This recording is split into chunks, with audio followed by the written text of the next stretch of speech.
We have a few loose ends to wrap up here in section 3.4 before we move on, so let's get going.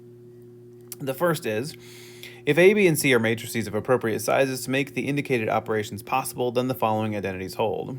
The first is the associative law of multiplication. So we know that addition is associative when we can move the parentheses around, and we can also do that with multiplication too. So A times B times C is equal to A times B times C, so we can multiply in any order we feel like there. We also have distribution laws. So A times B plus C is equal to AB times plus AC, and B plus C times A is BA plus CA. So we need both sides here because we know that matrix multiplication is not commutative. Okay, so now for some weirdness. We discovered last time that matrix multiplication was not commutative. So what else that we've come to know and love about multiplication in the real number land, what else goes wrong? And here's a couple. So the first is cancellation. So if AB is equal to AC, then B equals C. Of course, that's provided A is not 0, right? So we know that A is not 0 because two things to be not equal, multiply them both by 0, and they both go away. So let's talk about that one first. So suppose that A is 1, 1, 2, 2. B is 1, 2, 3, 4, and C is, I have a typo here, this should be 2, 2, 2, 1, 2, 5. So forgive me there. Okay, what I want to do is I want to find A, B, and AC. So let's multiply here. 1, 1, 2, 2 with 1, 2, 3, 4. And let's multiply. So got a tap here. 1 plus 3 is 4, and 2 plus 4 is 6. And 2 plus 6 is 8, and 4 plus 8 is 12. Good. Now let's try B. Let's try AC. So 1, 1, 2, 2. Let's go with 2, 1, 2, 5. Again, there's a typo there. So then I get 2 plus 2 is 4, 1 plus 5 is 6, 4 plus 4 is 8, and 2 plus 10 is 12. Uh-oh. So we see that it is true that A, B, and AC are equal, right? And nothing was 0, but somehow this did not imply that B and C were equal. B and C are in fact not equal. All right. So we don't have cancellation in this land with products. What about zero products? So this one's interesting too. So back in the land of numbers, if you have A times B is 0, then we know that one of them has to be 0. Well, what happens in the land of matrices? Let's try this one here. So what is A times B? Well, that's going to be 2, 0, 3, 0. So these are not 0. Neither of them are. And what I get is 2 times 0 plus 0 times 1, right? You can sort of follow along. 2 times 0 plus 0 times 5, right? They're all sort of just in the right spots. 2 times 0 plus 0 times 1, and that was a 3, not 2. 3 times 0 plus 0 times 5. They're all 0. So in this land, this is a 0 matrix, right? I can take two matrices that are not 0 and I can multiply them to get 0. That's very interesting. Okay, so a couple things that we have come to know and love about real numbers don't push forward to the land of matrices. We will discuss both of these in the next section and sort of what happens here. We'll discuss one of them at least. Okay, elementary matrices. Very quickly here. So we're mostly going to talk about this for conceptual purposes for later on, okay? But I'm not going to use them directly very much in the class. This is kind of a thing to keep in our heads. So here we go. An n by n matrix E is called an elementary matrix if it can be obtained by performing a single elementary row operation on the identity in. We'll just say on in. And so let's make up a couple of these, or let's find a few.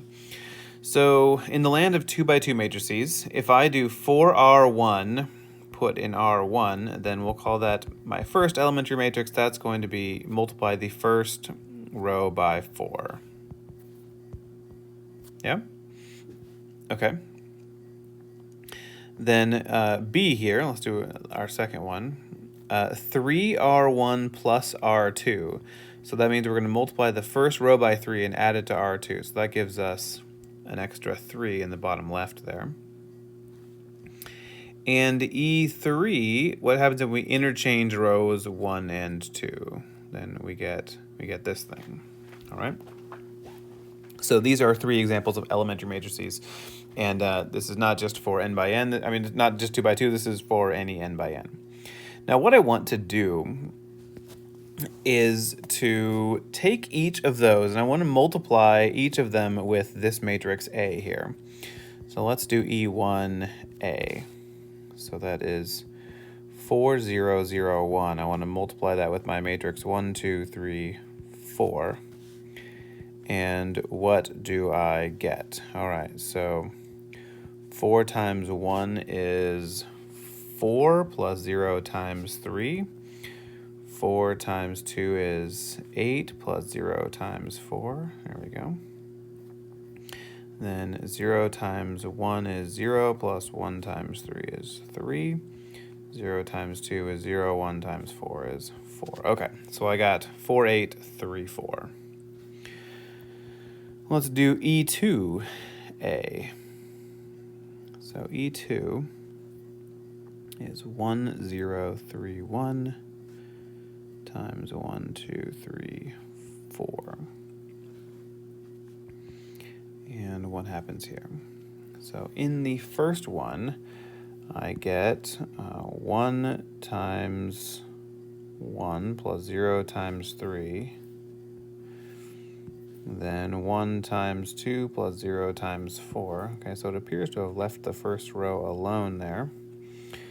Okay. And then it will be 3 times 1 plus 1 times 3. That's going to be 6. Then 3 times 2 is 6 plus 1 times 4 is 12.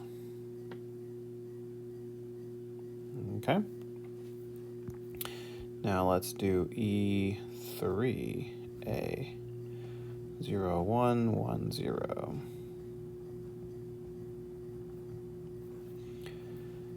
And what do we get here? All right. 0 times 1 is 0. 1 times 3 is 3. Okay. 0 times 2 is 0. 1 times 4. Whoops, I got the wrong color there. It is 4. All right. 1 times 1 is 1. 0 times 3 is 1. 1 times 2. 0 times 4 is 2. All right. I want us to take a look at each of these things here in turn. Now, E1 was obtained by multiplying the first row by 4. What happened to A when we multiplied E1 with A? It multiplied the first row by 4. You check that out? Okay. Let's go C next. So how did we get E3? Well, we interchanged the 2 rows. And what happened to A when we multiplied E3 with A? It interchanged the 2 rows. Check that out. All right, and last but not least here, E2, we multiplied the first row by 3 and added it to the second row. So what happens if we multiply this first row by 3 and add it to the second row? Well, 3 times 1 is 3 plus 3 is 6. 3 times 2 is 6 plus 2 is 10. Oh, I can sadly multiply here. Okay. Look, there it is again. So what happens now is we can think of row reducing as actually repeated multiplication by elementary matrices. And so the point I want to bring up is that if we take a matrix B that row reduces to the identity, you can actually think of it like this. So B and then all of these row reducing steps, if you do all of those and you end up at the identity, then here you go. And so this can be helpful in later sections when we want to think of the next topic, all right, when we want to think of finding inverses. Okay, so I will see you when we get back to that.